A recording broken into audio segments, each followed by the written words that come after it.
All right. Then again, at still one remove from the redoubtable Ghazi Mia, who will of course claim us all in the end, I want to raise a problem about a word that all of us use all the time, which is about. Right? What is this book about? All right? And I'm not sure I know, and I'm not sure he does, but I shall ask him later to tell us what it is about. But it is my contention that any book that is worth talking about defeats the question, what are you about? All right? Because anything that is worth talking about is about so many other things that there is no simple answer to what is it about. And in fact, at this point, then I resort to another sense of the word about, which is, what are you about? It is the kind of question that the school teacher can ask. What are you about? I.e., what are you doing? Okay? So that is the kind of question that we need to ask about Ghazi Mia and indeed about Shahid Amin. What is he about? Okay? Now, briefly, before I let him, and once I do, it will be difficult to stop him. But have I said a word? तूने जाने क्या सुन लिया, मैंने तो कुछ कहा नहीं. You see, there's an issue with history, particularly with an audience that has a lot of children from school. Because history is, in some sense, a very tired subject. It's about things that happened long ago.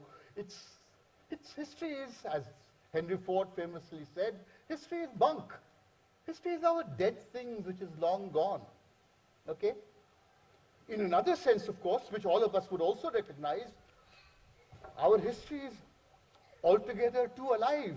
You know, if you ask a question about Shivaji's mother, some people get really angry and start burning up buses. So, history is both dead and excessively alive. However, I would like to, particularly to tell this somewhat possibly skeptical audience, you know, what are we doing with history? We could be talking about poetry. Is that history has been by far the most exciting area of Indian academia in the last 3 decades. That all of us who are not historians like myself have longed to be historians. And indeed, you know, those of us who are here from English departments, Manju, you're somewhere, all right, that English departments are full of people who are historians manqués. You know, they're not quite happy with doing literature, but they try and do a kind of pretend history. So I want you to understand, take it on trust, then there will be a demonstration that history has been the area of academia in our country which has been by far the most exciting, both in terms of new ways of doing history, of new ways of finding new kinds of evidence, reading that kind of new evidence in intelligent, sensitive ways, all right, and of new content, of discovering new content. And I can't think of a better illustration, for starters, of what I mean by this new kind of history as an essay that Shahid wrote many years ago called Gandhi as Mahatma. And this essay is concerned, you know, obviously what is there to say about Gandhi, right? Well, this takes up Gandhi who is about to appear in Gorakhpur in 1921 at the famous meeting. But this is not about Gandhi arriving. This is about the rumors that are circulating in Gorakhpur around this man. What is this person? What do we expect him to be? What is the image that people have of Gandhi in their mind? All right? And this may tell you something about Gandhi, but much more importantly, it brings new kind of evidence into the field because it introduces you to the mental world of the people among whom these rumors are generating. If he touches you, you will be healed. Some good things will happen to you if you are in his presence, and so on. So that Gandhi as Mahatma was a very good demonstration of what it is that history can do if it gets beyond dead kings and queens. All right? History is about us and the way in which we come to be who we are and why we become the way we become. So, finally, Razim. Right? And here again, the questions that I've raised earlier about the novelty of it, about the problem with aboutness, is illustrated very dramatically, all right, about Ghazi Mia. So I wanted to read a little before I hand over to him, okay? You see, what does the historian do? And so in his book, Shahid cites historians who say that the work of the historian is to bring, let's see. Erudite whistleblower. Erudite, yes. So I remember the sentences. indeed. So historians must concern themselves largely with stressing the centrality of the distinction between verifiable historical fact and fiction. All right, so this is one understanding of history, that you counterpose fiction, the beliefs that people have, with facts. Okay. Act as erudite whistleblowers. That is what Hobsbawm appears to charge historians with. Uncover the ways in which the recourse to belief or appeal to history often lies at the bottom of xenophobia, majoritarianism, and nationalism. For history, says Hobsbawm, is the raw material for nationalist or ethnic or fundamentalist ideologies, as poppies, very relevant here, are the raw material for heroin addiction. The historian has very little leeway in dealing with the cluttered past. Either Elvis Presley is dead or he is alive, right? Decide. With us, the choice has not been whether Ghazi Mia is dead, but how and in what ways he has been for all these centuries alive. All right? So whether or not there is a historical figure, whether there is an actual person who was the nephew of Mahmud of Ghazni, is not relevant.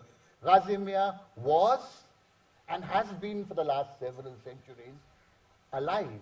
And what has been done and achieved in this book is a study of the ways in which, the manifold, complex and intricate ways in which Ghazi Mia, as cult, as legend, as belief, has been alive all these years. So, this past, this mythical, legendary past has been all too present. And it is about the presence of this past that this book tells in a wonderful fashion. And I can't do it now any longer. Hold Shahid, invite Shahid to talk about it. Thank you. Sabr ki bhi ek intaha hoti hai. Thank you very much for inviting me. हम लोग बात कर रहे थे breakfast पे कि as they say in Hindi broadcasting, गेंद कैसे डाली जाए, how to pitch it, किस लेवल पे हम लोग बात करें, जो कि एक किताब के बारे में तो हो ही, एक विधा, एक क्राफ्ट के बारे में जो मैं इस पे 2 मिनट लेना चाहूँगा कि हिस्ट्री एक जो वर्ड है हिंदी में अभिलेखागार, आगार है, भंडार है, और जो अगर घुस गया है उसमें से जो है वो निकाल के ले आइए और उसको झाड़ पोंछ के, उसको ठोक बजा के जो वो कह रहा है, जो उसमें है तो उसको कह दीजिए। इस तरह से जो हिस्ट्री लिखने की एक पद्धति रही है, एक नजरिया रहा है, उससे जाहिर है जो बहुत ही वेरीफाइबल, बहुत ही तथ्यात्मक जो एविडेंस है उसी के ऊपर हिस्ट्री लिखी जाती रही। अंग्रेजों के ज़माने में history was a succession of viceroys, nationalist history के ज़माने में it is the spiritual biography of the Indian elite, कि किस तरह उन्होंने जनता को प्रेरित किया, उद्वेलित किया, मोबिलाइज किया। और ज्यादातर हिस्ट्री इज ये क्यों हुआ और इसका उद्गम स्थान गंगोत्री की जगह कहां है, कब से पाकिस्तान का अंकुर भारत में था, 1940 से हुआ या महमूद गजनी से हुआ, इसका जवाब आप हमें दे दीजिए और फिर आप अपने झोपड़े में विलीन हो जाइए। तनख्वाह भी आपको कम मिलेगी, आपकी एंड सैलरी भी कम होगी, और जब कभी भी होगा तो हम आपको खारिज कर देंगे। प्रॉब्लम ये है आजकल, आज हिंदुस्तान में और जगह, कि जहां हिस्ट्री के बारे में लोग इतने उद्वेलित हो रहे हैं, खास तौर से ये डिस्टिंक्शन बता के कि this might be your history but this is my past. भाई झेलो मुझको, क्योंकि मैं तो वो जीता जागता हूं जिसमें ये हिस्ट्री दौड़ रही है, जिसकी दिमाग में ये कंपन पैदा कर रही है, जिसकी दिलों को वो ज्यादा नमक की तरह और तेज बीपी रक्तचाप बढ़ा रही है। तो मैं ये कह रहा हूं कि जहां हिस्ट्री इतनी ज्यादा इन्वोक हो रही है, वहां एक प्रोफेशनल आदमी जो बहुत दिनों से तपस्या कर रहा है, जिसने कई तरह के यत्न किए हैं, जिसकी पहचान भी हिंदुस्तान के 12 मील दूर कोस्टलाइन के टेरिटोरियल वाटर्स के बाहर भी है, उसको इतना मत आप वो कीजिए कि भाई उन्होंने कहा आप लिख दीजिए, हमारी तरफ से आपने लिख दिया, अब हम आए तो हमारे बंदे लगे हुए हैं। तो एक तरह से ये जो हिस्ट्री को लेके कि एक तो बेयर फैक्ट, और दूसरे आप ये कह रहे हैं, हम ये कह रहे हैं, और कौन होते हैं आप कहने वाले, खासतौर से जब ये मेरी आस्था से हो। तो हिस्ट्री एक डिसिप्लिन है, और वो हम लोगों की भी गलती रही है कि हम लोगों ने उसको इतने बुरे तरह से लिखा है कि लोग उसको सिर्फ तथ्य के स्तर पे ही लेते हैं। इस तरह से या कॉज बताइए या इफेक्ट बताइए का मतलब ये हुआ कि और कोई रिलेशनशिप जो पास की है उसको आप नहीं दर्शा सकते। ये नहीं है कि ये पानी पहले था कि नहीं, ये भी है कि ये पानी कितना है खाली, या इसके साथ रिलेशनशिप क्या है। तो जब तक हम एक तरह से नए सवाल और उनको बांचने का एक नया अंदाज नहीं करेंगे, तो नए सवाल और नए मुद्दे उठ ही नहीं पाएंगे, और ना ही हम उस तरह के फाइनल प्रूफ्स मांग सकते हैं। महात्मा गांधी जी ने नेहरू को क्या लिखा एक स्तर पर है, लेकिन महात्मा गांधी के बारे में लोगों ने क्या सोचा, हो सकता है आप कहें राजेंद्र प्रसाद ने कहा ये लोग सोच रहे थे, लेकिन सोच जो है, जो बिलीफ भी है, वो पकड़ में आता भी है और आता भी नहीं है। वही उसका एक पावर है। इसको हिस्टोरिकली किस तरह से नरेट किया जाए, ये एक बहुत बड़ा चैलेंज है, और वो एक विधा के तरीके होता है, क्योंकि अंदाजे बयां के बगैर इतिहास बताएगा क्या लेसन, इतिहास हो ही नहीं सकता। तो मेरी तमाम 30 साल में यही कोशिश, I try to say raise questions that make what is familiar unfamiliar to you, and what is familiar also, what is unfamiliar familiar. मेरी एक किताब थी चौरी चौरा के ऊपर, जो कि सिर्फ 2.5 घंटे का कांड है, मार काट वगैरह वगैरह, और चौरी चौरा के ऊपर आप कोई सेंटेंस लिख नहीं सकते, वो वाक्य नहीं वाक्यांश है, क्योंकि उस वाक्यांश के बीच में एक कॉमा लगता है और उसके बाद होता है ये हिंसा की वजह से गांधी ने ये कर दिया, उसकी अपनी वक़्त नहीं है। तो अगर, और वो एक कूड़ेदान में पड़ा हुआ इवेंट है जिसके बिना हम अपनी हिस्ट्री नहीं लिख सकते, बिना चौरी चौरा के आप राष्ट्रीय आंदोलन की हिस्ट्री नहीं लिख सकते। अगर हम उस वायलेंस के प्री हिस्ट्री पे जाएं, 1 साल पहले जाएं जब गांधी चौरी चौरा आए थे, और उनके आने से क्या हुआ और ऑर्डिनरी लोग उनके बारे में क्या सोच रहे थे, वो हमको कहां से मिलेगा? वो बारदोली के सत्याग्रह या और बड़े मशहूर से नहीं मिलेगा, क्योंकि जब एक ऑर्डिनरी पेजेंट कोई उपद्रव, कोई उत्पात करता है, तो स्टेट पहली बार बड़े आम जन के बारे में एक बहुत बड़ी आर्काइव खड़ी कर देता है, थाना, पुलिस वगैरह वगैरह। तो एक अनगांधीयन इवेंट की प्री हिस्ट्री लिखते हुए, उसके पीछे जाते हुए, हम एक तरह से, उसमें मेरी कोशिश थी कि गांधी का एक्चुअली उसकी इमेज लोगों के दिल में क्या थी, उसके नजदीक तक जा सकते हैं। चाहे हमको जो स्टैंडर्ड प्रोटोकॉल जो अभी तक जाने गए हैं हिस्ट्री के, उनको बर्खास्त करना चाहिए। अगर आप रूमर में रिलाई कर रहे हैं, तो रूमर बाय डेफिनेशन वॉर में आता है, डोंट बिलीव फॉल्स रूमर। क्या वाहिद बेहुदा आइडिया है। फॉल्स रूमर क्या होता है? फॉल्स रूमर क्या होता है? ट्रू रूमर क्या सरकार निकालेगी? फॉल्स र्यूमर क्या होती है? अभी देख लीजिए नमक। तो देयर इज इतनी, जब किसी सोसाइटी में इतनी एजिटेशन हो अबाउट सेल्फ, एप्रीहेंशन हो अबाउट व्हाट इज हैपनिंग, तो उसकी बेस होती है। और कोई भी र्यूमर जो होती है, कोई भी बिलीव जो होता है, it propagates itself through dialogue, where the teller, where the receiver becomes the Taylor.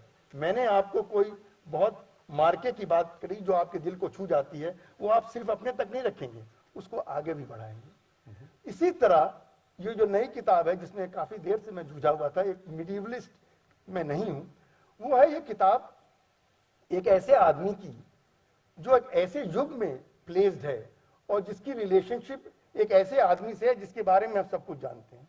गाजी मियां भांजा है महमूद और गजनी का। भांजा होते हुए आप एक मल्टी रिलीजियस कल्ट के सेंटर बनते हैं जो इतना पावरफुल है कि 1341 में इब्न बतूता मोहम्मद बिन तुगलक की तरफ के साथ भी नहीं जा पाया बहरायत की श्राइन में, जिसमें 1880 में जो पलटन के सिपाही थे अंबाला के, उनका पेट्रन सेंट है गाजी मियां।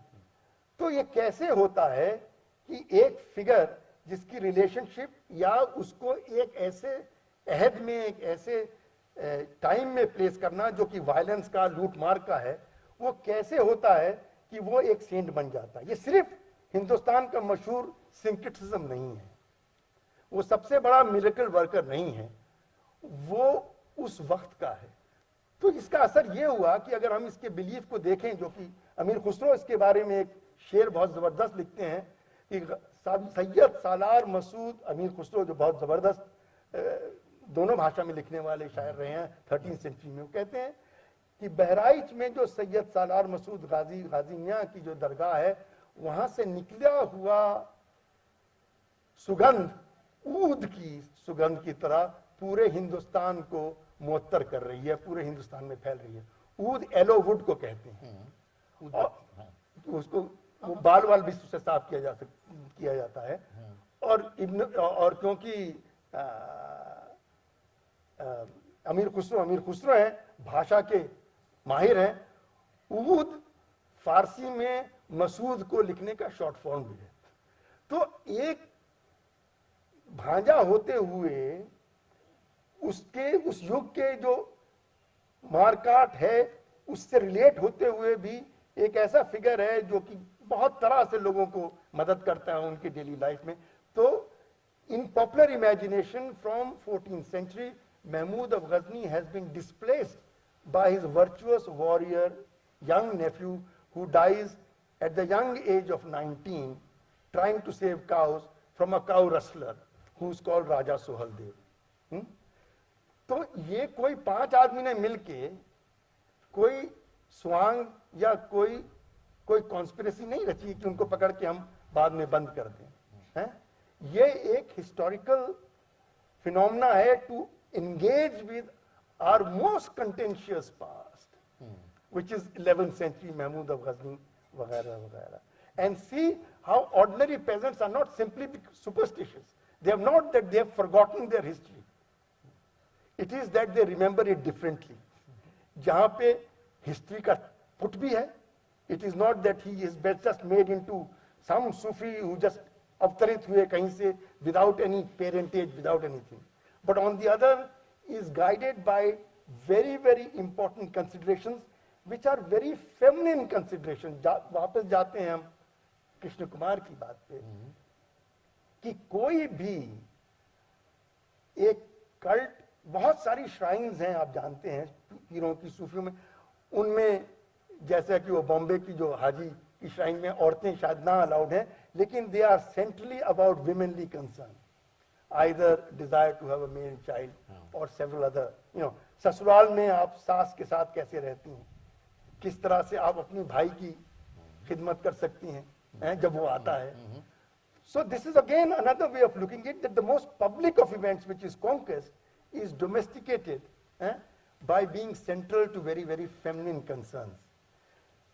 एक बहुत बड़ा ये पर्सपेक्टिव है कि सिर्फ मर्दों की रिमेम्बर्ड हिस्ट्री नहीं है ये, जो कि पब्लिक में डील करते हैं और विमेन अपने घर में आटा पीस रही हैं, चक्की चला रही हैं या बच्चे पैदा कर रही हैं. Women are also part of this construction, this imagination, which lives even today. अभी भी बहराइच के स्टेशन पर एक रेलवे स्टेशन हर साल नया खुलता एक्टिवेट होता है मई में to bring the pilgrims to that. तो और ये नहीं है कि it's based on complete fraud. ये एक रूमर चला दी 1870 से एक तरह से Arya Samaj has been engaged in saying ये क्या कर रहे हो, भूल गए ये कौन है. भूले नहीं है, वो याद कर रहे हैं कि ये आदमी यूनिडायमेंशनल नहीं है. आज कोई बदल रही है अगर पॉलिटिक्स तो इसको और पॉलिटिकल एक वो दिया जा सकता है. तो मैं यहाँ पे पॉलिटिक्स की कल क्या हुआ, किस प्रेसिडेंट ने इसके गाजी मियां के बारे में क्या कहा, इसके बारे में बात कराने नहीं आया. मैं अपने ही देश के इतिहास जो ऑर्डिनरी लोग हैं उनकी relationship to contentious events of distance past के बारे में लिख रहा हूं, जिसका मेरे ख्याल से आज के प्रेजेंट में जहां रीसेंट पास जो कंटेंशियस रहा है, जिस पे मार काट हुई है, उससे हमें कुछ सबक मिलता है, अपने आप को समझने की कुछ समझ पैनी होती है. तो ये मेरी कोशिश रही है और इसको खैर इस काम को अंजाम करने के लिए I am not the pageant that I write about. तो ये लोग मुझसे बहुत फर्क है. I don't believe in, I am not a devotee of Ghazi Miyan. So how to enter belief as a historian and write a history of that belief as a non-believer is another major challenge in India of today.